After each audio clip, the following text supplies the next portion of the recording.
don't believe in God with two attributes. Too much It's a reduction to the time of God, that God is all good and all powerful. We believe God is all good, all powerful, all wise as well. And so if you have wisdom, wisdom is basically in Islamic terms, it's described as putting it's appropriacy. So appropriacy doesn't mean that everything must be good. That's a condition that would only apply if God is only good. Yeah. But God is good, is just, and is wise, which means that sometimes bad things can be good for you. And he's forbearing, so he acknowledges and sees bad and doesn't directly go. So that's another one. Hilm in Arabic, which is forbearing. So there's more that we believe in more than those attributes. Anyway, one could say, that's one line of argumentation, to say that this is a reductionist understanding of God's attributes, and one that fails even according to like philosophers of religion like William Rowe and others who are atheists. But another way of putting it, of the position, is that did God create evil? What is evil in the first place? And for you to answer this question, you have to have what you call a theodicy of something.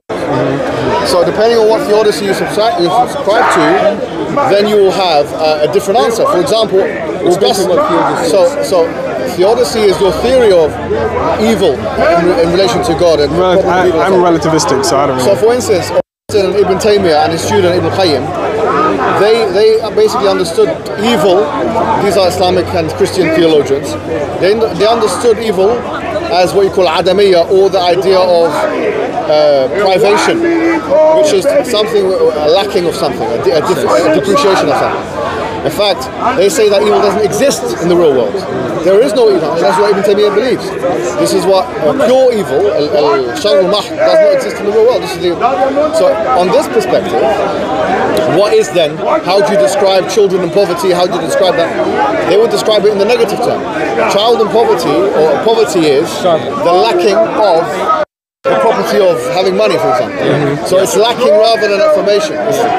So that's one thing. So if we take that theodicy on board, then we will reply to the atheist with it and say, well, how do you prove the existence of evil in the first place?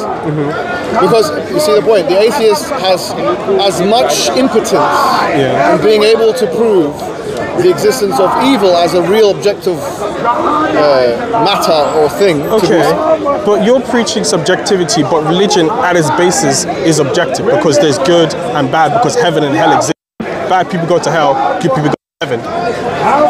So, I mean, again, and if God is solely good in the sense of he helps people, he loves us, he cares for us, that can't really be true, because he is the creator of all the bad things that happen in the world. So once again, to return to my previous answer, you know, the Quran states, وَعَسَىٰ أَن تَكْرَهُوا شَيْئًا وَهُوَ خَيْرٌ لَكُمْ, that you might hate something, but it's good for you. Okay. So bad things can be good for you sometimes. And how can it be good for you? For wisdom that's known to God. Okay. The Quran states, وَلَقَدْ بَلَوْنَاهُمْ بِالْحَسَنَاتِ وَالسَّيِّئَاتِ لَعَلَّهُمْ يَرْجِعُونَ. We have tested them with good things and bad things so that they may turn back to us. You know, الَّذِي خَلَقَ الْمَوْتَ وَالْحَيَاةَ لِيَبْلُوَكُمْ أَيُّكُمْ أَحْسَنُ عَمَلًا. He created the life and death so as to test you which of you are best in deeds. What kind of test would it be if there's no difficulty? He's an evil person. And this is where the question goes back. I mean, we like to question. We like to be evil. To rude things. Our mother, whom you've never known. Yeah. And you know my mother. The question could also be why did you say rude things about my mother? To do this sort of thing. That's how you are. All of you are that way. Do you know me? Who are you? Are you a real Egyptian or a product of right hand possess? Are you a child, a product of rape? Are you a real Egyptian or a product of rape? Answer that question. Who are you?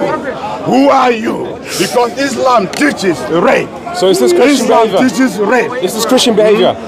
Islam teaches rape. So how many women have you raped in your life? Okay. Answer that question. Okay. So Islam basically, the teaches question. you to rape. The question could be. Islam teaches you to rape. So, should we wait? So answer that question. Wait till tomorrow. Are you a product of rape? Or are you a real Egyptian? Just speak over. Answer that question. Are you a product of rape? Answer the question. Are you a product of rape or are you a real Egyptian?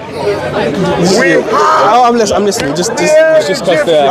okay. And those raped by Arabs. Like a tactic to just like. I don't know. It's weird. That is how they came to Africa.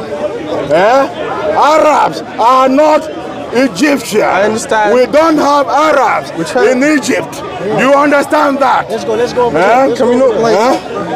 We don't have Arabs. Egypt is not an Arabic country. Do you understand that? Product of rape. Easy.